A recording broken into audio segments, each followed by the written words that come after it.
오늘 저에게 주어진 강의는 그리고 여러분들과 함께 나누고 싶은 것은 주교자 성당의 역사와 선교라고 하는 그 내용입니다.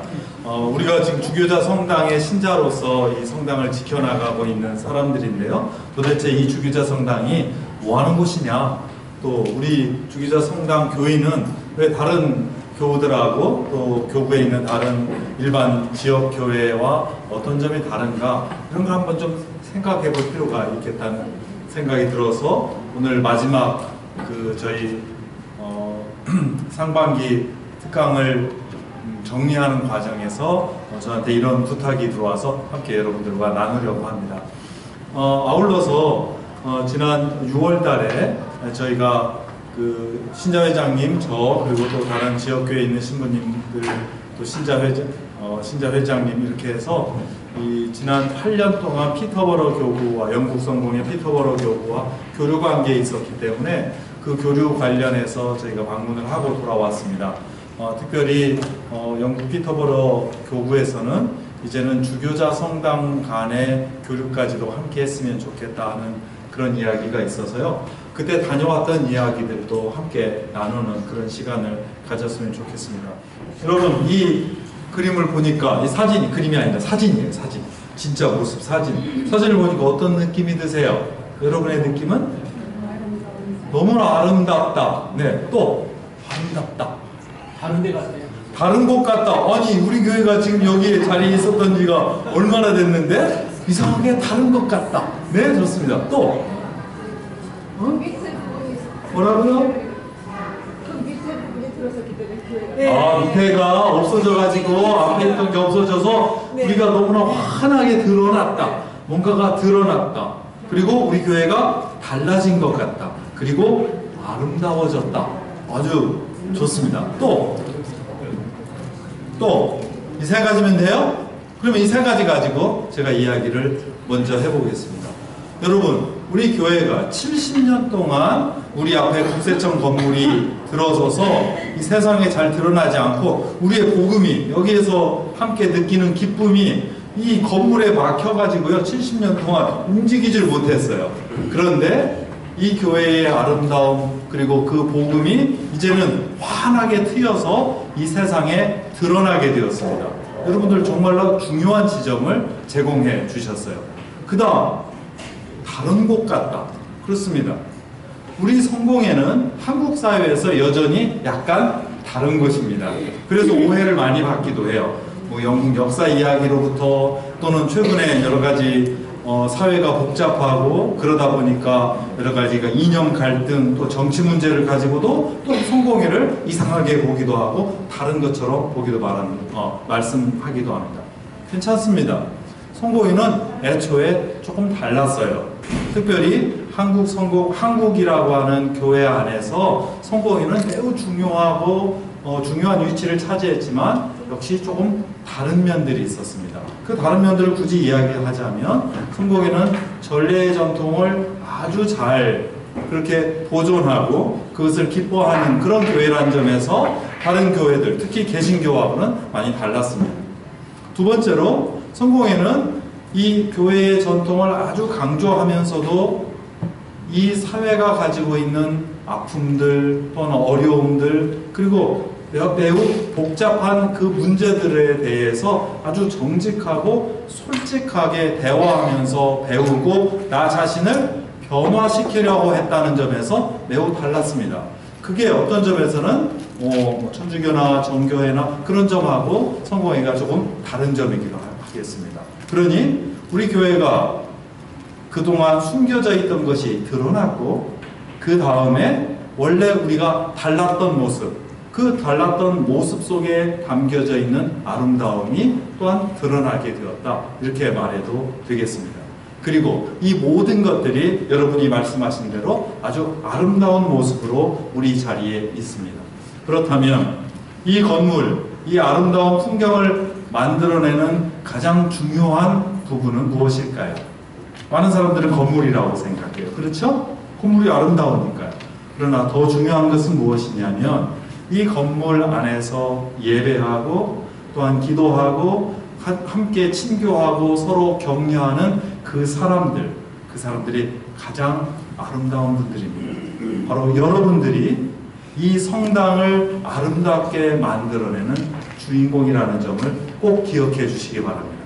그리고 그것이 이 세상에 드러나고 다른 교회들과는 다르게 이 세상에 드러났으면 좋겠다는 그런 바람이 여러분들을 통해서 오늘 제가 다시 한번 나눠보고 싶은 그런 내용입니다. 좋습니다. 제가 지난주에 어디 갔다 왔냐면요. 그래서 한 달 전에 피터버러 서울교구와 피터버러 교류위원회가 있어서요. 거길 같이 다녀왔어요. 가신 분들 다 있습니다. 이게 이제 피터버러 성당 제일 안쪽에 있는 그 제대 앞에 가서 사진을 찍었어요. 제대 제일 앞쪽에는 최근에 이게 원래 이제 900년 된 성당이거든요. 작년으로 900년을 그 기념을 했어요. 그런데 그 안쪽에 보니까 또 성당을 또 그 아름답게 만들기 위해서 재단 부분을 아주 대리석으로 아주 예쁘게 쌓아놨습니다. 이게 빅토리아 시기에 다시 쌓아놨어요. 약 한 150년 전에 다시 만들어놨고요. 그 앞에서 이렇게 사진을 같이 찍어봤습니다. 문제는 이렇게 가기는 갔는데요. 사실 그렇게 썩 좋은 경험은 아니었습니다. 저희가 비행기를 타고 멋지게 쫙 날아가고 있었는데 공항에 내리는 순간 비가 오기 시작했어요. 세상에 그 비가 그때 공항에서 맞은 비가 끝날 때까지 계속 왔습니다. 영국에서는 6월달이 가장 날씨가 좋고 그런 날이라고 하는데 저희가 갔을 때 비가 오기 시작해서 특별히 반짝한 날이 있긴 있었는데 특별히 우리 신자회장님은 한국에 돌아오시는 날까지 비만 보다가 영국 하늘에 해를 한 번도 못 보시고 들어오셨습니다. 여러분 안타깝게 여겨주시고요. 나중에 다시 한번 신자회장님을 그쪽으로 다시 보내서 영국의 햇살을 한번 느낄 수 있도록 다시 보내주시기 바랍니다. 아셨죠? 네. 대답이 별로 시원치 않으신데요. 네, 꼭 보내주시기 바랍니다. 그래서 비가 왔어요. 게다가 날씨가 이게 이제 저희 레스터 교구라고 하는 그 지역이었거든요. 그때 우리 막 더워지기 시작했어요. 근데 도착하니까 몇 도라고요? 9도. 그리고 그때 제가 이제 새벽에 일찍 일어나서 한 것이긴 하지만 많이 올라가야 10도, 13도. 추워가지고요. 저는 사실 이제 여행을 좀 많이 다녀봐서 기상 예보들을 한번 대충 살피고 게다가 영국은 제가 예전에 한번 갔을 때 너무너무나 고생을 한 적이 있었어요. 너무 추워가지고. 그래가지고 막 거기 가가지고 옷을 사서 입을 정도로 추워서 저는 좀 준비를 하고 갔습니다. 그런데 우리 신자회장님은 준비가 하나도 없이 가시다가 덜덜덜덜 떨고 막 그런 모습들. 그래서 우리 신자회장님께는 이중고가 겹쳐져 있었다. 그런 거 역시 많이 헤아려 주시기 바랍니다. 그래서 전혀 새로운 공간에 아주 새로운 공기를 마시면서 그렇게 접했고요. 저희가 간 곳이 론드 앱이라고 하는 수도원이었어요. 이것도 올해로 900년 된 수도원입니다. 아주 작은 수도원만 남아있어요. 원래는 더 컸겠죠. 그런데 작은 수도에만 남아있고요. 제가 여기에 대해서 조금 더 설명을 해드리겠습니다.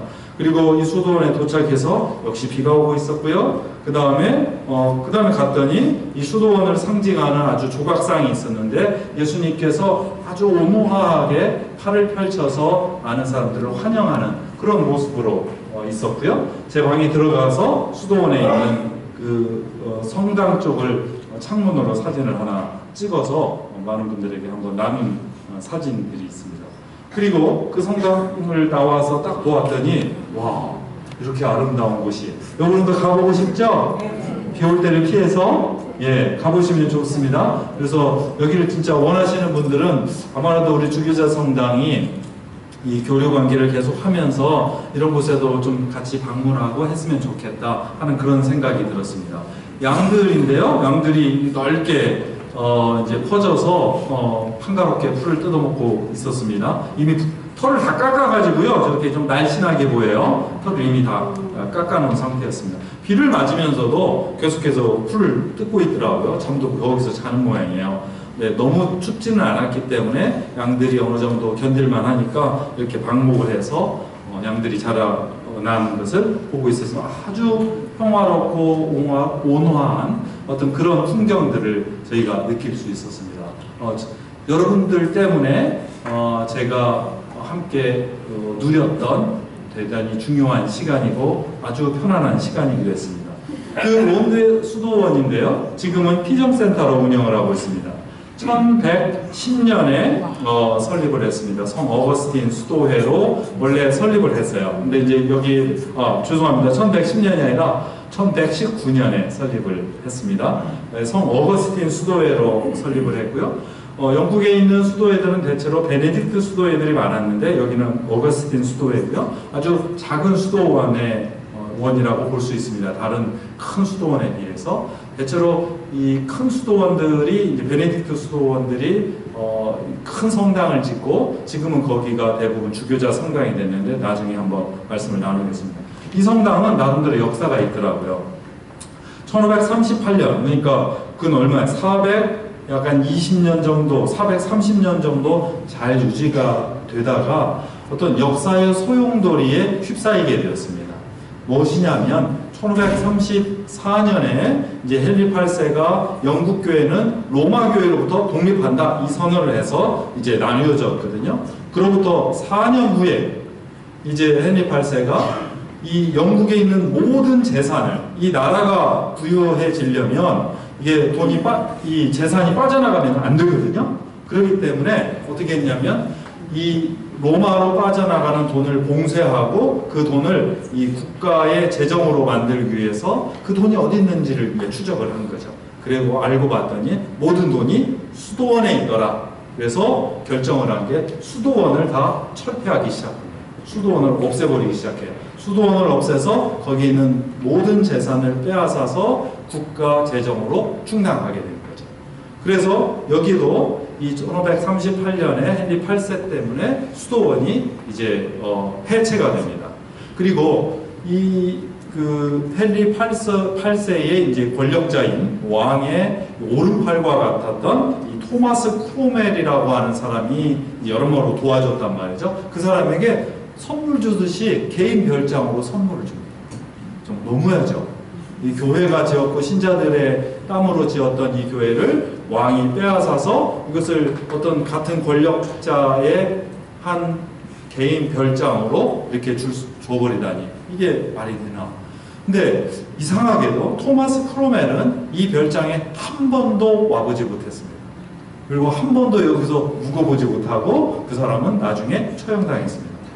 역사의 아이러니가 또 일어나기도 하는 거죠. 그 이후에 이곳은 그냥 개인 소유지가 됐어요. 개인 소유지가 되어서 다른 사람에게 넘어갔는데 제가 이게 계속 좀 이상해가지고 저기를 잘못 쳤습니다. 1957년입니다. 1997년입니다. 1957년에 세실 콜만이라고 하는 부부가 구입을 했어요. 자기가 구입한 게 자기가 살기 위해서 구입한 게 아니라 이걸 구입을 해서 그 원래 소속돼 있던 영국 레스터 교구에 봉헌하기 위해서 구입을 했습니다. 구입하자마자 이 수도원을 원래 교회의 것이었으니 교회로 돌려줘야 되겠다. 그래서 이 1957년 지금으로부터 약 한 이제 60년 전에 이렇게 다시 봉헌을 했습니다. 그리고 2011년에 레스터 교구와 피터버러 교구가 공동으로 투자를 해서 그 전부터 피정센터로 사용을 했는데요. 더 고쳐가지고요. 그 공동 피정센터 프로젝트를 만들어서 이 여기를 전반적으로 다 이제 고쳐서 사용을 하게 되었습니다. 그래서 지금은 이 두 교구의 공식 피정센터로 사용을 합니다. 제가 바라기로는 많은 분들이 여기 한번 가셨으면 좋겠다는 생각입니다. 수도원 설립과 동시에 만들어졌던 거의 900년 된 채플이 지금도 그 자리에 있습니다. 거의 원형이 파괴되지 않고 그대로 있어서 여기에서 저희는 피정하는 많은 사람들과 함께 아침 성찬예를 여기서 드리면서 하루를 시작을 했습니다. 우리 교회도 벌써 100년이 넘은 그런 교회고 이 성당 건물로만 해도 아주 오래된 건물이긴 하지만 이 900년 된 성당 안에서 많은 사람들과 함께 기도하는 느낌이 조금 달랐습니다. 여기에 그 수많은 사람들이, 수많은 수도자들이, 그리고 우리 신앙의 선배들이 지나갔겠지, 여기서 기도했겠지 하는 그런 느낌들을 함께 되새겨보는 그런 시간이었습니다. 여러분들과 마찬가지입니다. 우리 주기자 성당에서 미사를 드리고 기도할 때 여기에 나보다 앞서서 정말로 많은 사람들이 땀을 흘리고 수고를 하고 이 성당을 지었고 여기에서 함께 기도하고 또한 우리와 같은 후세대를 위해서 얼마나 애쓰고 기도했을까 함께 생각하고 감사하는 마음으로 기도해 주셨으면 좋겠습니다. 성찬예가 끝나고 잠시 저는 약간 어느 지하가 있어서 지하에 한번 들러가 봤습니다. 그랬더니 여기도 아주 오래 전에 창고로 쓰이던 공간인데 그 지하 공간을 슬쩍 정리를 해가지고요, 개인이 혼자서 기도할 수 있는 공간으로 만들었어요. 이게 지금은 밝아요. 제가 일부러 불을 켜고 찍었는데 거의 불이 없습니다. 촛불 하나씩만 있어서 그 방석 하나씩만 두어서 개인이 어둠 속에서 촛불 하나에 의지해서 기도할 수 있는 작은 공간을 마련을 했더라고요. 아주 참으로 저에게는 귀하고 좋은 시간들이었습니다. 그때 저희가 그런 기도를 하면서 저희가 피정 강의를 들었는데 그 내용은 안식과 노동에 관한 거였습니다. 성서에서는 우리가 쉼이라고 하는 것을 어떻게 여기고 있는지, 우리가 일을 어떻게 해야 할지, 그 쉼과 그리고 노동이 어떻게 균형을 맞춰져야 할지, 성서는 특히 하느님은 우리를 만드실 때 어떻게 쉬면서 이 세상의 아름다움을 즐기라고 하셨는지 이 내용들을 함께 나누었습니다. 아울러서 침묵과 관상에 대한 피정 강의도 들었어요. 세상이 너무나 시끄럽잖아요. 저는 너무나 안타까운 게 우리 광화문 사거리 또 우리 시청 앞에 이 지역이 주말이면 그 분주한 모든 것들이 조금은 잦아들고 속도가 느려지는 그런 시간입니다. 그런데 이 지역은 오히려 주말이면 더 시끄럽고 더 붐비고, 그리고 그 시끄럽고 붐비는 가운데 그래도 기쁨과 어떤 즐거움의 목소리들이 더 나오면 좋겠는데 그것보다는 분노하고 어떤 경우는 약간 상스러운 말들이 입에서 나오고 하는 그런들 모습을 보면서 너무 안타까웠습니다. 그런 시끄러움이 없이 좀 침묵하고 그 세상의 그 아름다움들을 바라보는 그 시간들을 통해서 좀 사람의 마음에 여유가 생겼으면 얼마나 좋을까 하는 그런 안타까운 마음을 갖고 있습니다. 우리 성당이 또 그런 곳을, 그런 공간을 제공해 주기 때문이죠. 또 이제 마지막 강의는 거룩한 습관에 관한 것이었습니다. 어떻게 우리의 아주 일상에서 중요 작은 습관들이 어떻게 기도의 생활로 이어질 수 있을까? 이 작은 습관, 좋은 습관을 들이면 오히려 우리가 우리 삶에 있어서 불필요하게 에너지를 쓰지 않고 오히려 활기 있게 살아갈 수 있는 방법이 되노라고 하는 그런 피정 강의를 들었습니다. 언젠가 한번 시간을 내서 여러분과 더 나누고 싶고, 그렇지 않으면 여러분들이 직접 가서 저희들과 함께 가서 또 이런 피정 강의도 나누고 이런 쉼을 얻었으면 좋겠다는 생각입니다. 그러니까요, 저희 가서 쉬기만 한 건 아니고요, 피정 강의도 듣고요, 막 힘들기도 했어요. 그래서 신부님과 피정 강의도 듣고 이야기하고 또 거기 함께 참여했던 분들과 같이 이렇게 즐거운 시간을 갖기도 했습니다. 피정만 한 게 아니었어요. 마지막에 다 끝나고 나서는 이제 피터버로 교구에 가서 우리 주교자 성당 간의 교류, 그리고 우리 서울교구와 피터버로 교구가 계속해서 어떤 대화를 해 나갈 수 있을 것인지 이런 부분들에 대한 논의도 함께 했습니다. 우리 제 뒤쪽에 계시는 도날드 주교님께서는 여러 가지 이야기를 해주시고 제안을 해주셨고요. 우리에게 말씀하시기로 원래 우리 주교자 성당에 이번에 올해도 꼭 방문하고 싶었는데 올해는 성지순례가 계획이 돼 있대요. 교구 신자들하고요. 그래서 이번에 못 오신다고 그래요. 그래서 내년에는 꼭 오시겠노라고 여러분께 안부 전해달라고 그렇게 말씀을 하셨습니다. 우리 주교자 성당과 우리 피터버로 이 성당 간의 어떤 교류에 대한 논의를 조금 더 구체화해서 여러분들과 나눌 수 있는 그런 시간을 갖도록 하겠습니다. 그리고 이제 피터버로 성당에서 몇 가지 그 프로그램 일정 거기 안에 투어도 하고요. 성당의 역사 그리고 선교 실질적인 사목이 어떻게 진행되는지를 함께 듣는 시간을 가졌습니다. 그리고 이제 앞에 가서 이 성당 아주 대단히 높은 성당이죠. 큰 성당입니다. 그리고 지금 사진으로 보면 아주 작지만 아주 대단히 길고요. 길이로 보면 우리 성당의 한 3배 정도의 길이에요. 그리고 면적으로 보면 길이와 이 면적이 이제 또 넓이도 있기 때문에 면적으로 보면 그 몇 배가 되는 거죠. 그리고 높이가 있기 때문에 아주 아름다운 성당입니다. 900년 된 이른바 노르만 성당이라고 하는데 그런 성당의 어떤 특징이 아주 제대로 남아 있습니다. 이 성당이 사실은 3번째 성당이에요. 6세기에 600년대죠. 7세기입니다. 7세기에 원래 지어졌다가 그게 이제 바이킹의 침입에 의해서 그게 다 완전히 무너졌고요. 다시 성당을 지었는데 화재가 나가지고요. 한 300년 만에 완전히 다시 한번 무너졌습니다. 그리고 나서 다시 지은 성당이 3번째 성당이 이 성당입니다. 그리고 이제 저는 또 가서 주일날 거기에 가서 전례에 참여를 했고 저는 설교에 초대를 받아서 그곳에서 주일날 그날 3일째 주일이었죠. 설교도 함께 하고 같이 여러분들의 인사를 그 피터버러 대성당 모든 교우들에게 전해드렸습니다. 이 방문을 통해서 한 가지 질문이 생겼습니다. 이 역사 속에서 도대체 교회는 무엇인가? 예전에 제가 한번 여러분들과 이 내용을 나눈 적이 있었습니다. 교회는 무엇인가? 무엇보다도 교회는 당연히 복음을 증언하는 공동체입니다. 어떻게 복음을 증언할까요? 예수 그리스도를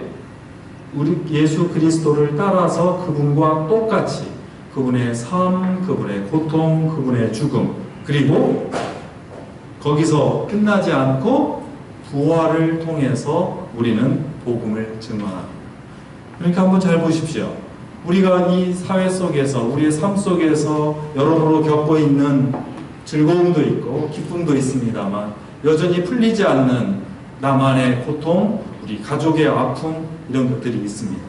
그러나 이 모든 것들은 그게 우리 신앙심이 부족해서 생기는 것이 아니라 예수님마저도 부활이라고 하는 희망을 내다보면서 함께 걸었던 모든 인간이 함께 걸을 수밖에 없는 길이라는 것.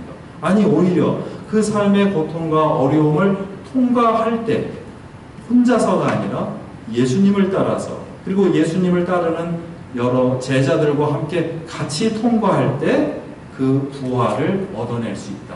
그 부활의 기쁨을 우리가 누릴 수 있다는 그런 것이겠죠. 그 부활의 기쁨을 함께 얻고자 노력하고 따르는 공동체가 바로 교회입니다. 그렇다면 주교자 성당은 어떤 것일까요? 주교자 성당은 주교좌를 중심으로 해서 하나의 교회라고 하는 생각에서 나왔습니다. 이 주교자 성당은요, 즉 우리 교회가 저기 일산교회도 있고요, 저기 분당교회도 있고요, 남양주교회, 강남교회, 여기 대학로교회 이런 교회들이 많이 있죠. 거기도 우리가 교회라고 이름을 붙입니다. 이름을 그렇게 부르죠. 그러나 적어도 성공회에서는 교회의 가장 작은 단위는 교구입니다. 우리 서울교구가 하나의 교회입니다. 그게 성공회가 조금 특히 개신교와는 교회를 이해하는 다른 방법이라는 것을 우리가 좀 알아야겠죠. 그런 점에서 주교좌가 대단히 중요합니다. 그 하나의 교회를 이룬다라고 하는 교회가 하나다라고 하는 것의 상징이 바로 주교좌이기 때문입니다. 그리고 그 주교좌가 있는 성당을 주교좌 성당이라고 합니다. 주교자는요, 한번 보실까요? 이게 무슨 주교자냐면요, 지금도 있어요. 이게 영국 캔터베리 대성당에 있는 캔터베리 대주교좌입니다. 이것은 영국의 첫 이제 로마 선교사로, 로마에서 화송한 선교사로 처음으로 영국에 도착했던 성 어거스틴이라고 하는 주교님이 첫 번째 캔터베리 대주교님이셨는데요. 그 캔터베리 대주교님이 앉으셨던 의자입니다. 그리고 성공회는 이 캔터베리 대주교님의 의자를 중심으로 세계 성공회라고 하는 하나의 교단을 이루고 있습니다. 그게 또한 성공회의 중요한 특징이죠. 그처럼 주교의 자리, 주교 좌가 얼마나 중요한지를 다시 한번 확인할 수 있습니다. 이것은 역사를 통해서 계속 이어져 와서 주님께서 가르쳐 주시고 또한 제자들에게 넘겨주시고 그 제자들을 통해서 이 교회를 이루어서 그 가르침을 아주 분명하게 나누고 또한 교회를 이끌라고 하는 그 명령이 깃들어 있는 자리다, 이렇게 말씀드릴 수 있습니다. 그래서 주교 좌에 누가 앉습니까? 주교님이 앉으시는 거죠. 그래서 주교 좌는 주교님이 앉기 때문에 주교님은 무슨 일을 하시느냐면 신앙 공동체의 으뜸 사목자입니다. 즉 우리 서울교구라고 하는 한 교회의 가장 으뜸 사목자로서 모든 일들을 통괄하고 계신다는 거죠. 그 점을 우리가 늘 기억해야 됩니다. 주교님이요, 우리 성당만의 신부님이 주교님이 아닌 거예요. 우리 서울교구의 가장 큰 어른 신부님으로서 사목자로서 계신다라고 볼 수 있고요. 주교는요, 원래 우리 교회 전통에서 바른 신앙의 교사입니다. 그래서 주교님의 중요한 역할 중에 하나는 가르치는 일입니다. 주교라고 하는 우리 번역에 원래 그런 의도가 없었을 텐데 우리 번역에서는 이 주교라고 하는 그 교자가 또는 교회라고 하는 교자가 가르침과 연결되어 있어요. 원래 말과는 관계가 없습니다만, 근데 아마 이 내용들을 잘 가지고 있는 표현이라고 생각합니다. 바른 신앙의 교사입니다. 그렇기 때문에 주교는 신학자이기도 했었죠. 그 다음 주교는 신앙을 증언하는 순교자입니다. 예전에는요, 주교가 되는 순간 죽을 각오를 해야 했습니다.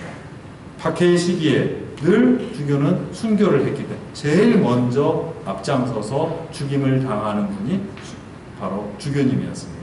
그러니 이 주교직이라고 하는 것이 얼마나 무거운 일이고 얼마나 중요한 일입니까? 그런 점에서 우리는 그 주교님을, 즉 으뜸 사목자, 신앙의 교사, 그리고 종래의 순교자가 되는 바로 그분을 우리가 모시고 그분과 함께 이 교회를 이끌어가는 주교자 성당의 교인으로 남아있다는 것을 자긍심도 가지셔야 되고 또한 책임감도 가지셨으면 좋겠다, 그 말씀 드리고 싶습니다. 그래서 이랬습니다. 성인의 죽음은 순교라고 우리가 말을 하는데요. 그리고 복음의 증언을 우리는 선교라고 합니다.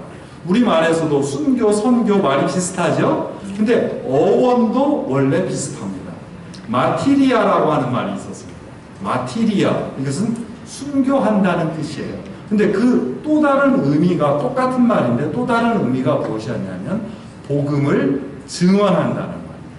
즉 우리는 순교를 각오하고 우리가 뭔가 손해볼 것을 각오하고 주님의 복음을 전하는 사람으로 이 성당에 부름을 받았다는 이야기입니다.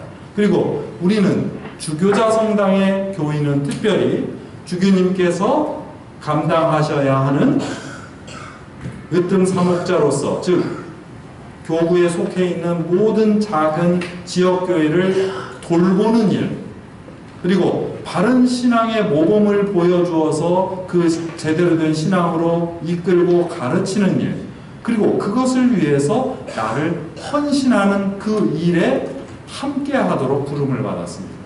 그 책무가, 그것이 바로 주교자 성당의 교인으로서 주교님을 도와서 이 하나인 교회인 교구를 돕는 방법이고 또한 우리의 책임인 것을 한번 생각했으면 좋겠습니다.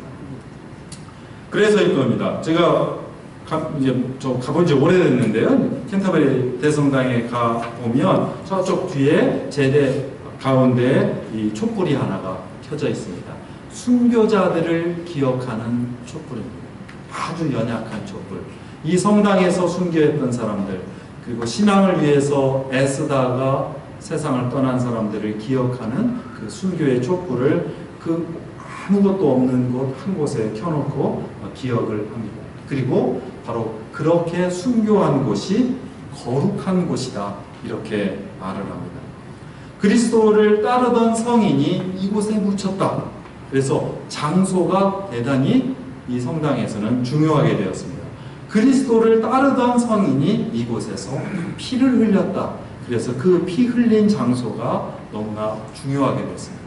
우리는 요즘은 산업화가 되면서 성당을 빨리 지었다, 없앴다, 이런 것 때문에 그런 가치를 잘 못 느끼긴 하지만 실제로는 누군가가 거기서 순교를 했다라고 하는 그 지점에 사람들은 아주 중요하게 여겼습니다. 많은 신앙인들이.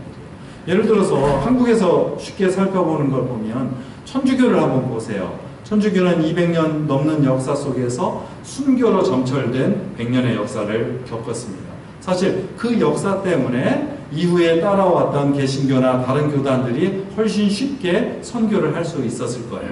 개신교가 천주교를 싫어하고 비판하고 하는 걸 넘어서서 200년 전에 100년 먼저 앞서서 순교했던 그 피 때문에 그 후발주자인 교회들이 그나마 수월하게 순교가 적게 그렇게 선교를 했으리라고 생각을 합니다. 근데 천주교를 보면요, 그래서 순교지에 대한 관심이 대단히 높아요. 바로 이곳에서 우리 신앙의 선조가 신앙을 위해서 순교했노라고 하는 그 가치를 중요시 여기는 태도가 아주 높습니다. 우리도 그 지점을 한번 더 생각을 좀 해봤으면 좋겠다는 생각이 듭니다. 그래서요, 옛날에는요, 제대는요, 순교자의 묘지 위에 제대를 세우고 그 제대를 중심으로 해서 성당을 세웠습니다. 그리고 이제 주교자 이런 것들이 다 있는 거죠. 많은 사람들이 질문을 합니다. 어제도 어느 분이 질문을 해서 이 답변을 해드리려고 합니다. 왜 우리 주교자 성당을 왜 갑자기 예전에 주교자 교회라고 했는데 요즘 왜 성당이라고 부르죠? 라고 하는 그런 질문입니다. 여러분들 궁금하지 않으셨어요? 그런데 저도 이제 왜 그러면 우리를 성당이라고 불러야 되나요? 교회로 불러야 돼요. 그래서 거기에 대한 답변을 한번 해드리려고 합니다. 원래 교회는요, 매우 추상적인 개념과 사상을 의미하는 겁니다. 교회는 여러분들 지금 모여있는 이 모습을 교회라고 그래요. 사람들의 모임, 신자들의 모임을 교회라고 합니다. 그렇다면 성당은 구체적인 사람들이 모여서 구체적으로 뭔가를 만지기도 하고 뭔가를 보기도 하고 거기에서 모여서 사람들이 친교를 나눌 수 있는 그런 공간, 이곳을 성당이라고 합니다. 어떤 분명한 감각이 서로 작동하는 곳, 이것을 성당이라고 하는 거죠. 근데 우리 서울 주교자 성당도 한번 봤어요. 서울 주교자 성당을 뭘로 불렀나 봤더니 제일 처음에는 서울 대성당이라고도 안 불렀어요. 그냥 서울 성당이라고 불렀어요. 왜? 우리 성당이 서울에 하나밖에 없었어요. 제일 처음에. 강화, 인천 이런 데 많았었는데 서울에 하나밖에 없었거든요. 그래서 이름이 서울 성당이에요. 지금도 이 서울시 그 유형문화재 등록에는 뭐라고 했냐면 성공의 서울 성당이라고 등록이 돼 있어요. 주교자 성당이라고 못 바꿨어요. 나중에 바꿔야 되겠죠? 그렇게 됐습니다. 그러다가 우리는 이게 무슨 소리냐, 이게 주교자 성당인데, 그래서 서울 대성당 이렇게 표현을 했습니다. 그런데 대성당이라는 표현은요, 일본 사람들이 번역한 겁니다. 그 캐시드럴이라는 말을 이게 큰 성당이다 해가지고 대성당이라고 아주 밋밋하게 번역을 했는데, 일본 사람들이 번역을 하면 좋은 점이 있어요. 아주 알아듣기 쉽게 번역을 한다, 그런 게 있어요. 대성당 하면 금방 알아듣죠. 근데 그러다가 나중에 한동안 서울 주교자 교회 이렇게 사용을 했습니다. 그러다가 다시 요즘은 서울 주교자 성당이라고 합니다. 아니 왜 교회라 썼다 성당으로 썼다. 한 가지, 우리는 여기에 모여있는 모든 분들이 교회입니다. 그리고 아까 말씀드린 대로 우리 서울 교구가 바로 하나의 중요한 교회입니다. 교회를 이루고 있습니다. 그 교구의 중심 장소, 그 성당이 주교자 성당입니다. 그래서 왜 당연히 여러분들이 주교자 교회를 이루고 있지요. 그러나 왜 성당을 강조하냐면 이 성당은 주교자 교회를 이루고 있는 여러분만의 교회가 아니라 지금 저쪽 지역에 있는 강화, 저기 냉정리, 흥왕리, 선수리 교인들의 교회이기도 성당이기도 하기 때문입니다. 그래서 우리 소유권이 아니에요. 선수리 교인들의 교회예요. 저기 연수리 교인들의 교회예요. 그래서 이 교회는 우리 교구에 있는 모든 지역교회가 함께 나눠 쓰는 성당이라는 점을 분명하게 하기 위해서 서울주교자 성당이라고 합니다. 그리고요, 영어에서도 그런 표현이 약간 달라요. 캐시드럴이라고 하면 정말로 이렇게 교구의 중심 성당을 말합니다. 그런데 어떤 교회는요, 옛날에 주교자 성당이었다가 지금 주교자 성당으로 사용하지 않거나 아니면 자기들끼리 교구의 중요한 건물로가 아니라 자기들끼리의 교회로 건물로 사용할 때는 이름도 바꿔요. 캐시드럴 처치라고 바꿔요. 그런데 우리는 서울 캐시드럴, 서울 주교자 성당은 우리 서울교구의 모든 교회들을 위한 성당으로 존재하고 있고, 우리는 이 안에서 이 교회를 잘 관리해서 다른 교회에 있는, 지역교회에 있는 신자들이 언제든지 와서 잘 쓸 수 있도록 그런 책임을 가지고 있는 그런 신자들이다. 그런 교회를 이루고 있다. 이렇게 생각을 하시면 좋겠습니다. 서방교회와 동방, 저는 이 이야기를 아주 잘하는데요. 서방교회의 특징과 우리 동방교회의 특징을 한번 알려드릴게요. 우리 주교자 성당 같은 경우는 특히 죽음을 강조하고 십자가를 강조하는 십자가 모양으로 되어 있습니다. 여러분 잘 아시죠? 그리고 저 뒤에서부터 저 높이까지 함께 길쭉하게 걷는 그런 모양을 가지고 있습니다. 그래서 내가 하느님을 향해서 다가간다라고 하는 느낌이 강합니다. 혹은 하느님 나라를 향해서 우리 신앙을 순례로 이해하는 특징을 가지고 있습니다. 그것을 성당이라고 하는 곳에 이렇게 만들어놨고 우리가 거기서 훈련을 하는 거예요. 그래서 여러분들 순행을 하는 것은 신부님들만 순행하는 것이 아니고 전례봉사자들만 순행하는 것이 아니라 여러분 모두가 순행을 하는데 그게 조금 더 복잡하잖아요. 그래서 대신 순행을 하는 거예요. 여러분 실제 순행하지 않습니까? 부활 밤에 여러분들 모두가 순행하잖아요. 즉 부활 밤에 있었던 순행을 모든 주일에 같이 그렇게 순행을 하는 거예요. 근데 불편을 최소화하기 위해서 여러분들이 앉아 계실 뿐이죠. 여러분도 하느님 나라를 향해서 순행하는 그런 순행자라는 것을, 순례자라는 것을 기억해 주시기 바랍니다. 그래서 성당이 이렇게 되어 있어요. 여기는 피터버러 성당이요. 이렇게 되어 있습니다. 근데 동방교회는 좀 달라요. 동방교회는 우리가 이미 하늘나라에 들어갔다. 그래서 그 부활을 살아가고 있다. 그래서 원형으로 되어 있는 경우가 많습니다. 수직적 강조. 그래서 하느님과 내가 이렇게 왔다 갔다 한다 라고 하는 그런 느낌이 많아요. 그리고 하느님 나라를 이 성당에서 미리 먼저 경험을 한다. 그러니까 성당 옆에 뭐가 있어요? 예수님도 그려져 있고요. 내가 예수님을 직접 만나는 거니까요. 그리고 잘 보면 우리가 지금 우리 베드로 아버님들이 얼마 전에 우리 아현동 성당에 같이 방문을 했거든요. 아주 좋은 극진한 환대를 받았어요. 얼마나 즐거웠는지 몰라요. 보니까 성당 벽에 모든 그림이 다 그려져 있어요. 성인들이 다 그려져 있어요. 왜? 여기는 하늘나라니까. 하늘나라에서 성인들과 함께 만나고 함께 예배하고 즐기고 안부도 묻는 곳이니까 이게 그런 특징들이 있어요. 그런데 최근 성공회는 그런 점에서 이런 서방교회의 특징과 이 동방교회의 특징을 함께 아울러서 가려고 하는 그런 생각을 하고 있습니다. 왜냐고요? 그게 초대교회의 모습이었기 때문에. 초대교회는 그냥 가정집과 같았어요.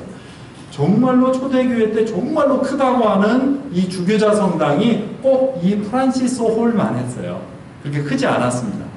그러다가 이게 이제 나중에 점점점 이제 커지게 됐던 거죠. 지역 생활의 공동체였고요. 누구나 올 수 있는 곳이었고요. 가정같이 서로를 잘 알고 서로를 보살피는 곳이었습니다. 그리고 아주 작은 규모였어요.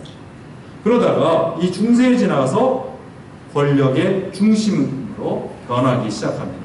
육중한 건물, 우리 성당처럼 로마네스크 건물, 그리고 우리가 잘났어, 우리 기술을 한번 봐봐 하면서 높은 첨탑을 세우는 인간의 어떤 자랑을 드러내는 것 같은 고직 성당, 그리고 우리는 모든 것을 승리해서 이겼어. 그래서 그냥 어디에서 가져온 아름다운 것이란 모든 것은 금색, 모든 것으로 다 장식을 해가지고 만들었던 바로 그 계통의 성당 이런 것들이 중세 교회에 이제 드러나게 된 거죠. 권력의 중심이 되는 성당이 됐습니다. 그러다가 종교개혁 때 아니다. 우리 첫 교회의 모습으로 초심으로 돌아가자는 그런 생각이 이르게 됐던 거죠. 수도원 성당이 일반 교회로 갔습니다. 수도자들뿐만 아니라 이제 많은 백성들에게 돌려주는 그런 성당이 되었으면 좋겠다.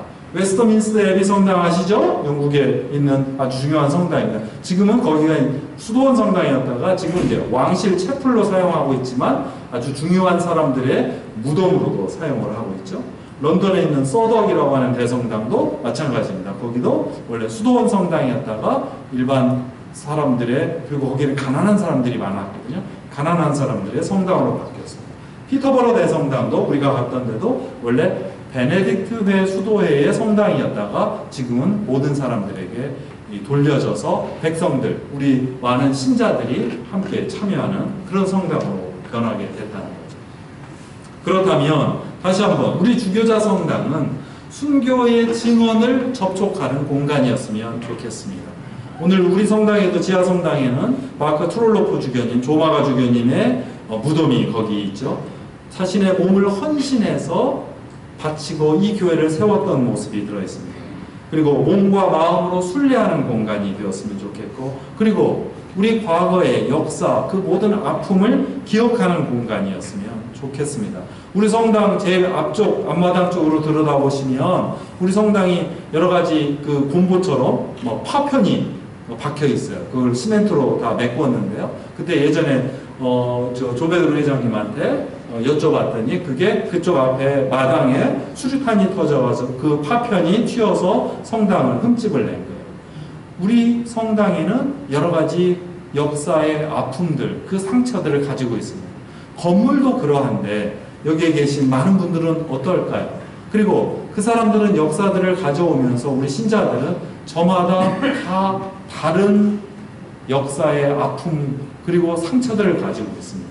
그 상처들이 다 똑같지가 않아요. 그래서 치유하는 방법도 다 다릅니다. 그리고 그 상처들을 이해하는 방법도 다릅니다. 여기에 계신 우리 어른 세대 또한 젊은 세대 또 더 어린 다음 세대들 이 모든 분들이 저마다 상처를 가지고 있다는 것을 늘 함께 생각해주고 함께 모여서 기도할 때 저 사람의 상처를 내가 어떻게 이해할까?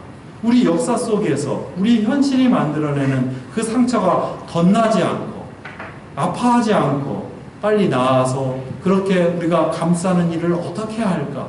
이것을 하는 곳이 바로 교회다. 이것을 위해서 우리가 예배를 드린다. 이렇게 볼 수 있습니다. 그러면 성당은 우리 주기도 성당은 어떤 성당이 되어야 될까요? 이 미국 성경 뉴욕 교구장을 지냈던 폴 무어 주교님이라는 분이 이런 표현을 한 적이 있습니다. 그리스도교 역사에는 두 종류의 대성당이 있다 이렇게 말했어요. 그 하나는 세상에서 물러나서 아름다움과 평화를 드러내는 영국식 성당. 그러니까 영국식 성당, 특히 대성당은요, 그 초지에 있어요. 그냥 뻘쭘하게 하나만 크게 높이 있단 말이에요. 아주 외롭게. 그런데 또 다른 하나는 도시 한가운데 자리에서 바동되는 삶의 온갖 추함, 어려움, 기쁨, 슬픔 이런 것들과 이웃한 이태리와 프랑스식의 성당이 있다 그랬습니다. 그렇다면 우리 서울주교자 성당은 어떤 성당일까요? 어떤 성당일까요? 아마도 이 모든 것이 다 같이 갖춰진 성당일 겁니다. 어떤 사람들은 여기 와서 평안함과 한적함을 누리는 그런 성당으로서 사용하기도 하고 또 우리 이 주변에서 정말로 아둥바둥하고 어려워하고 또한 직장인들이 자신의 삶의 피곤을 같이 느끼고 가져오는 그런 성당이기도 할 겁니다. 그렇다면 우리는 어떻게 이 성당을 갖고 나가야 할까 생각해 봅니다. 이게 뉴욕 성당이에요. 완전히 뉴욕 센트럴 파크 바로 위에 있는데요. 사실 이 성당 주변에 있는 아파트들에는 아주 도시 빈민들이 많이 사는 그런 아파트입니다. 그 한가운데 있죠. 그리고 이제 이 성당의 내부 모습이고요. 여기 이제 부조들이 많이 있는데요. 성당이 다 완성되지 않았어요, 지금까지도. 근데 그 부조들을, 그 상들을 누가 만들었냐면, 그 할렘가에 있는 가난한 사람들을 훈련시켜서 그 사람들이 조각을 하게 해서 거기다 설치를 했습니다. 그 석공들을 데려와서요, 전문 석공이 이분들에게 조각하는 것을 가르쳐줘서 일자리를 만들어주고 그렇게 만든 작품을 성당에다가 놨어요. 그런 모습들, 그렇게 해서 저기를 했다는 거죠. 선교를 했죠. 여기가 피터버러 대성당입니다. 작년의 모습이에요. 작년 피터버러 대성당에서는 우주 탐험에 관련된 전시회를 했습니다. 그래서 이 성당 전체가 이 영국이, 특히 영국이 이제 우주 탐험에 참여했고, 또 이제 뭐 러시아 뭐 이런 데가 이제 유럽에서 같이 참여했던 그뭐 우주선 뭐 이런 것들이 다 전시가 되고, 그때 우주인들이 같이 와서 사람들과 대화하는 그런 시간을 만들었습니다. 어떻게 보면 현대 과학이라고 하는 것은 종교와 너무나 동떨어진 것으로 이해하는지 모르겠지만, 실제로 교회가 이런 어떤 우주의 과학, 우주과학, 어떤 첨단과학, 또한 오히려 그것을 통해서 하느님께서 만드신 우주의 아름다움을 함께 느낄 수 있는 그런 자리로 마련해 줬어요. 그리고 수많은 사람들을 여기에 초대해서 함께 즐기고, 이 아름다운 성당 안에 달려있는 그 달을 보면서 그 신앙과 과학, 그리고 우리가 살아가고 있는 우주에 대한 이런 생각들을 할 수 있는 그런 공간들을 마련해 줬다는 거죠.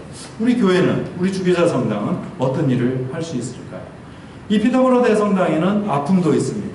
우리 영국 성공의 이 역사에서 대단히 많이 알려진 이야기가 뭐냐면, 헨리 8세의 첫 번째 부인이었던 캐서린에 관한 겁니다. 그러시죠? 아시죠? 캐서린의 무덤이 어디 있냐면 피터버러 대성당에 있습니다. 그리고 지금도 수많은 사람들이 와서 캐서린의 무덤에 꽃도 놓고 가고요, 성류도 놓고 갑니다. 성류는 무엇을 뜻하느냐면요, 원래 다산을 뜻해요. 아기를 많이 낳는 걸 뜻해요. 성류에 알기가 많이 있잖아요. 그런데 그게 하나의 아이러니겠죠. 아, 캐서린이 아기를 더 많이 낳더라면, 아들을, 그때 당시에는 아들을 낳더라면 소박받지 않았을 텐데 하는 그 안타까움을 생각을 해서 그 성류를 사람들이 와서 바친다고 그래요. 그냥 기억하는 거죠. 캐서린이 가지고 있었던 그 사람의 권력을 생각하는 게 아닙니다. 그 사람이 가지고 있던 신앙과 교리, 그것 때문에 갈등했던 그것을 생각하는 게 아닙니다. 몇십 년이 흐르고 몇백 년이 흐른 뒤에는 무엇보다도 한 인간이 어떤 걸로 고민했을까? 어떤 아픔을 가지고 살았을까? 그 아픔 속에서 어떤 희생을 치렀을까를 생각하는 것이 신앙인의 태도라는 겁니다. 그래서 이 성당에 캐서린의 무덤이 있고, 또 지금도 많은 사람들이 거기 그 사람을 한 인간으로서 캐서린을 생각하고 그 사람을 위로하고, 또한 그 사람이 지금은 하늘나라에서 그 기쁨을 누리기를 바라는 거죠. 이것이 교단과 역사, 그리고 이념, 어떤 정치적인 다름을 뛰어넘어서 인간을 바라보는 신앙인의 태도입니다. 그래서 그런 걸까요? 저는 이 장면들이 그냥 평범한 무덤이었는데, 새카만 무덤인데 그 위에 올려진 꽃들과 누군가가 수놓아서 액자로 만들어서 바친 것들, 그리고 성류들, 장미 한 꽃송이 하나가 이 공간을 너무너무도 아름답게 만듭니다. 죽음이라고 하는 으스스한 공간을 사랑의 공간으로, 누군가를 기억하고 그 상처를 감싸주는 공간으로 만들어낸단 말이죠. 그 일이 어디서 일어나냐고요? 성당에서 일어납니다. 그 일이 어디서 일어나냐고요? 바로 주교자 성당에서 일어나야 할 일입니다. 제가 갔을 때요, 햇볕이 쫙 났어요. 용용 죽겠지. 우리 이제 신자회장님은 떠났는데, 떠나시자마자 햇볕이 났습니다. 그리고 햇볕이 났는데 그때 예정돼 있던 게 이 피터버러 대성당 마당, 그리고 그 성당 굴의 전역에서 이른바 영국 역사유산 페스티벌이 이어지고 있었어요. 그게 열렸습니다. 주교님께서 여기 주교관이거든요. 주교관 뜰을 완전히 개방을 해서 어떤 광대가 나와서 아이들과 함께 잔디에 누워서 놀아주고 이야기 나누는 그런 공간입니다. 그 바로 옆에 있는 그 주교원 정원이에요. 그리고 우리 주교자 성당 마당에 이렇게 텐트도 치고 사람들이 와서 음식도 먹고 함께 놀고 이야기하는 그런 공간으로 만들어졌다는 거죠. 교회가 그 사람이 신앙이 무엇이든지 간에 그 지역 사람들 혹은 관광객 모든 사람들을 함께 품어 안아서 이 그늘 아래서 함께 즐기십시오 하는 그런 모습들이 여기에 아주 잘 드러나 있습니다. 이렇게 놀고 있는 거죠. 네, 우리 성당 마당이에요. 네, 넘어가겠습니다. 이제 마무리를 좀 해야 되겠어요. 우리 성당 원래 모습이죠? 답답해 죽겠죠? 언제 이랬나 싶죠? 그 다음에 그렇게 요 성당이 이렇게 변할 거다라고 하는 희망을 가졌습니다. 그러나 이대로 되지는 않았어요. 여러 가지 이유 때문에 이대로 되지는 않았지만 언젠가 또 될 수도 있겠지요. 그래서 이제 원래 현재 모습입니다.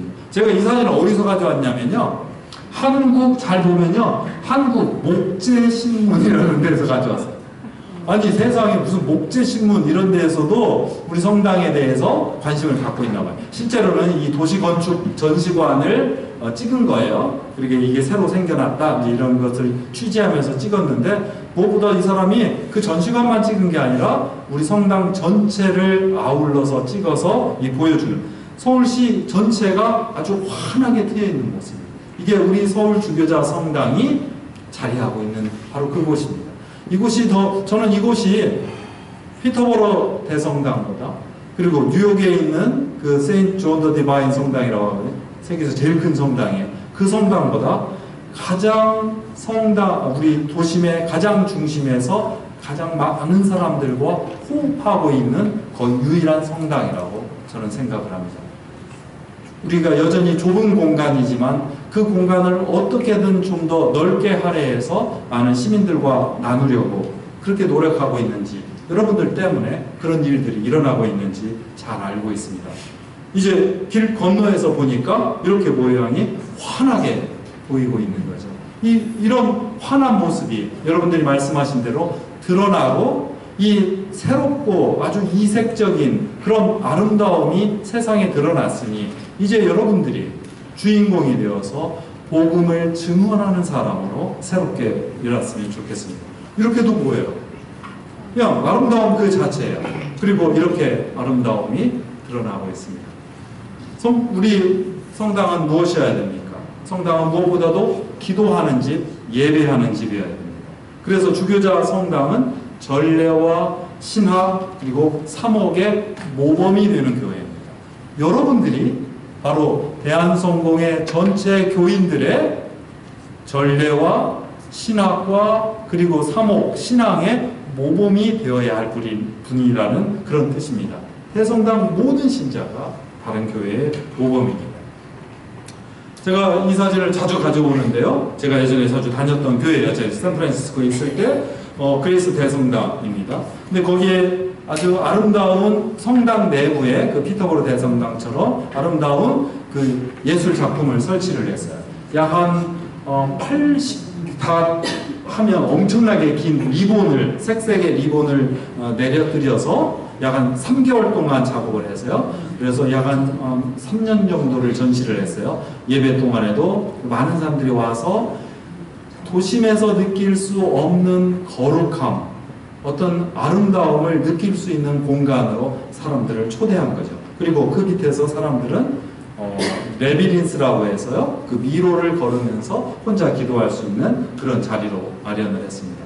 다른 데 또 넘어가 보면 그 한 구석에는 기도할 수 있는 공간을 만들어 놨고요, 작은 채플들을 꾸며놨습니다. 그 밑에 있는 채플은 뭐냐면 우리 성당의 성모 마리아 채플과 같은 곳이에요. 그 채플들을 다시 한번 꾸며놔서 여기서 작은 결혼식도 하고요. 또 여기에서 그 가족들을 위해서 특히 많은 사람들이 가족을 잃은 사람들, 이런 사람들을 위한 추모 미사를 하거나 이렇게 해서 성모 마리아께서 우리를 그 아들을 잃은 그 슬픔과 함께하면서 하나님의 위로를 함께 나누는 그런 공간으로도 사용하고 있습니다. 이런 공간을 왜 외국에만 맡겨놓느냐고요. 이미 우리는 그런 공간을 만들어내고 있습니다. 청년들이. 이 공간이 어디냐면요, 지금 성모 마리아 채플이에요. 북쪽 수랑이에요. 한 달에 한 번씩 열리는 청년 성찬회에서 이 공간을 새롭게 만들어서 여기를 살아있는 예배의 공간으로 만들고 있습니다. 그 제대가 전시용 제대가 아니라 실제로 사용되고 빵과 포도주를 올려놓고 축성하고 함께 나누는 공간으로 그렇게 사용하고 있습니다. 우리도 이렇게 만들 수가 있다는 거예요. 그리고 거기에 더 많은 사람들, 새로운 사람들, 젊은 사람들을 초대해서 함께 누릴 수 있는 공간을 만들어 가고 있습니다. 여러분의 도움으로. 이렇게 이런 모습도 있고요. 오늘 여러분들 영성체 성가, 영성체 특송할 때 특별 연주 들으셨죠? 네. 오르간과 피아노와 그리고 첼로가 같이 어우러지는 그걸 누가 했냐면 바로 청년 성찬예 음악기획팀이 한 거예요. 그 세 명이 한 거예요. 김호애, 오림, 그 다음에 박상빈. 우리 청년들이 자신들이 전문가들이 아니에요. 이제 전문가로 훈련받고 있는 친구들이에요. 그 친구들이 자신의 재능을 함께 나누어서 이 전례의 공간 속에서 함께 연주하고 그랬단 말이에요. 그걸 듣고 거기에 함께 참여했던 어르신들께서 왜 이것을 11시 미사에서도 안 하냐고 그렇게 주선을 하고 초대를 해서 오늘 영성체의 특별 연주를 이 세 청년이 함께 했습니다. 여러분의 초대가 새로운 공간, 새로운 예배, 그리고 새로운 기쁨을 만들어내잖아요. 그것이 우리 교회가 함께 해야 할 일이고 주교자 성당이 함께 해야 할 일입니다. 우리 성당은 환대하는 집이 되어야 합니다. 낯선 사람들, 그리고 새롭게 이 신앙을 위해서 떠돌아다니면서 신앙의 길을 찾는 사람들을 더욱더 환대하는 사람이에요. 제가 안타까운 이야기를 하겠습니다. 교회에 여러 가지가 있는데요. 교회의 인상을 처음 이 교회를 내가 다녀야겠다 말아야겠다를 짓는 몇 가지 일들이 있는데 그 중에 하나가 뭐냐면 그 교회에 다니시는 분들의 얼굴 표정입니다. 제가 나중에 계속 이야기를 하려고 그래요. 얼굴에요. 안면 근육이 몇 개 있는 줄 아세요? 우리 어머니들은 알아요. 어머니들은 이제 다 아시니까. 아버님들 오늘 제 얘기 안 들어보세요. 얼굴에 안면 근육이 몇 개 있을까요? 안면 근육. 우리 어머님들이 알려주셔야겠다. 몇 개 있죠? 80개가 있어요. 안면 근육에 80개가 있어요. 그런데 제가 여러 형태로 조사를 해본 결과 우리 성공회, 특히 우리 주교자 성당의 교우들이 안면 근육을 몇 개를 사용하는지를 제가 한번 알아봤어요. 몇 개나 사용하시는 거예요? 네? 몇 개요? 네? 몇 개요? 제가 어떤 분들은 그러면 많이 쓰신 분들은 한 30개 정도는 사용하지 않겠습니까? 이런 분도 있어. 어떤 분들은 또 아주 인색하게 제가 보니까요 한 5개 사용하는 것 같아요. 밥만 먹을 때 말할 때만 여기만 사용한다는. 근데 웃을 때 안면 근육을 가장 많이 사용해야 합니다. 80개를 사용하려면 많이 웃으셔야 합니다. 아셨죠? 웃는 얼굴 속에서 이 성당에 처음 온 사람들이 이 성당의 얼굴을 봅니다. 여러분들 좀 힘드시더라도요. 여러분들 막 웃어보세요. 웃어보세요? 안 웃으시죠? 억지스럽죠? 그리고 악수할 때 저도 우리 교우들하고 악수하고 신부님들이 다 악수하고 계속 웃어보세요. 계속 웃으면 어떠냐면요. 아구가 아파요. 왜냐고 정말로 웃어보세요. 왜냐고요? 여기를 많이 안 써서 그래요. 그러다가 아구가 긴장이 돼가지고요. 많이 쓰니까 아파요. 웃으면 아파요. 근데 더 웃어야 되는 거죠. 그래서 아파서 지금 안 웃으시는 거예요? 많이 웃으셔야 돼요. 웃으면 훨씬 더 건강해집니다. 웃으면 훨씬 더 멋져지십니다. 어떤 분들은 그래요. 웃으면 주름 생겨서 안 되는데. 아니에요. 그런 주름은 훨씬 더 예뻐지고요. 우리 근육이 더욱더 활발해지면서 그 주름을 없애줄 거예요. 아시죠? 여러분, 우리는 누군가를 그리고 낯선 사람을 아주 환하게 맞이하는 환대하는 주교자 성당으로 그렇게 다시 섰으면 좋겠습니다. 이런 공간이 있어요. 제가 다시 가져왔습니다. 샌프란시스코 제가 자주 갈 때마다 늘 가서 저도 기도하고 오던 곳이에요. 에이즈로 죽었던 사람들의 가족, 그리고 그 환자들을, 그 에이즈로 세상을 떠난 사람, 희생당한 사람들을 기억하는 곳입니다. 근데 여기가 인터페이스 메모리얼 채플이에요. 종교와 관계없이, 인종과 관계없이 모두 다 한 인간의 희생이라고 하는 것에서는 우리가 한 마음 한 몸이 되어야 되겠다.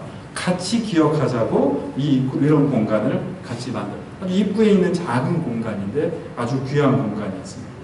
제가 여기는 천주교 성당이에요.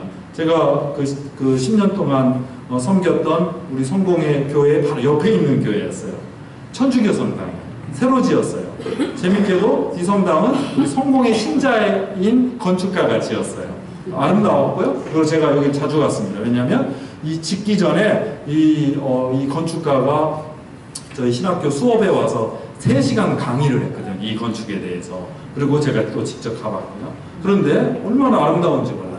돈을 적게 들였어요. 아주 큰 통으로 지었고요. 나무와 유리와 철근으로만 가능하면 지었어요. 너무나. 근데 이 성당을 저는 환대의 집이라고 표현합니다. 왜냐하면 대성당을 지었으니까 대성당에 건축 헌금을 많이 내신 분들, 그리고 원래부터 땅을 기증하신 분들, 이런 분들이 이 주교자 성당의 주인이 되어야 되겠죠. 그렇죠? 그런데 이 성당은 그렇게 하지 않기로 했어요. 원래는 이 오클랜드라고 하는 교구인데요. 거기 최근에 지금 LA가 또 지진이 났대. 그 지진대예요. 그래서 이게 80년대에 지진이 나서 완전히 무너졌거든요. 그 이후에 주기자 성당을 다시 세우지 못했어요. 그러다가 거의 30년 만에 새로 세운 건데, 이 성당을 누구가 주인이 되도록 할 거냐, 이 고민을 했어요. 그리고 결정을 내렸습니다.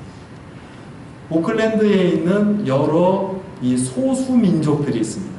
특별히 아시아인들도 많이 있죠. 베트남 사람, 천주교인들이 많거든요.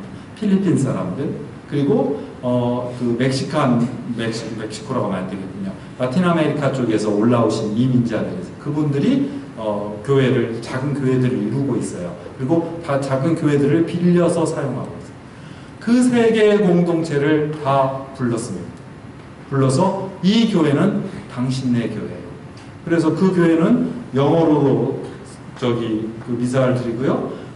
필리핀 타갈로그, 그 다음에 베트남어, 그리고 스페인어로 그렇게 예배를 드리는 공간이 됩니다. 그리고 이 교회는 모든 사람에게 열려있는 교회, 특별히 집이 없는 교인들을 위한 교회, 그러니까 성당이 없는 교회를 위한 교회로 거듭났습니다.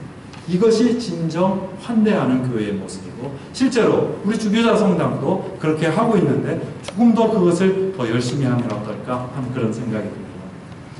마지막으로 제가 이걸 가져왔습니다. 서덕에 있는 아주 작은 대성당입니다. 원래는 못 사는 지역이었어요. 수도원 성당이었다가 지금은 일반 교인들의 주교자 성당, 서덕 주교자 성당으로 되어 있습니다. 여기에는 20년 전에 우리 정부제님이 영국에 계실 때 사건이 일어난 템즈강에서 이 결혼식을 하던 바지선이 뒤집어져서 야간 사람들이 많이 죽었습니다. 그 사람들을 위한, 물에 빠져서 돌아가신 사람들을 위한 이 조그마한 공간을, 그 사람 희생자들을 위한 조그마한 기도의 공간으로 사용하고 있었습니다. 우리 마음 한켠에 누군가를 잃어버리고 마음 아파하는 사람들을 위한 기도의 공간을, 그래서 종교에 관계없이 누구나 와서 함께 위로해주고 또 함께 애도할 수 있는 그런 공간의 여지는 없을까? 그런 걸로 누군가를 환대할 수는 없을까? 그렇게 생각합니다. 이 성당이 어디냐면요, 세인트 존 더 디바인 성당입니다. 영국 런던에 있는 이곳이 바로 고요한 주교님께서 우리 한국 선교를 시작하셨던 성당입니다. 지금도 우리가 이 성당과 인연을 맺고 있고 서로 교류를 하고 있습니다. 이 성당인데요, 우리 주교자 성당에 비하면 아주 작은 성당이죠. 그런데 이 성당에서 한국 선교가 시작되었습니다. 그리고 그 입구에 새로 이콘 벽을 만들었습니다. 세인트 존 성당에서. 그런데 잘 한번 보세요. 그 이콘 성당 중에서 이 부분을 보십시오. 우리 성당에서 여기 성 니콜라 성인께서 우리 성당을 축복하는 그런 모습으로 가고 있고 이게 아주 큰 그 입구에 있는 이콘화예요. 그런데 그걸 우리 성당을 이렇게 그려 넣었습니다. 그러면서 우리를 위해서 늘 기도하고 있습니다. 100년 전에, 아니 130년 전에 우리 선교를 다짐하고 그렇게 보냈던 사람들이 지금도 우리를 위해서 기도하고 그것을 잊을세라 우리 성당의 모습을 그 이후에 만들어졌던 성당의 모습을 이콘에다가 그려놓고 함께 들어올 때마다 늘 생각하는, 그래서 형제교회로서 생각하는 교회가 모습이 있습니다. 그렇다면 이제 130년이 된 교회로서 대한성공회 전체를 말합니다. 우리는 어떻게 여기에 이제 보답하고 응답해 줄까? 우리 지역에 있는 사람들을 위해서, 아니 다른 세계 성공의 다른 교회들을 위해서, 그리고 예를 들어서 이번에 제가 갔다 오면서 느꼈지만 런던에 있는 우리 한인교회를 위해서, 여기에 계신 분들은 런던 한인교회를 거쳐 오신 분들이 많이 계십니다. 아직도 힘들어하고 어려워하고 있는데 그 교회를 위해서 이제는 우리가 더 이상 받지 않고 어떻게 그 환대의 손길을, 도움의 손길을 더 뻗쳐서 이 대륙을 넘어갈 수 있을까, 그런 생각을 해보려고 합니다.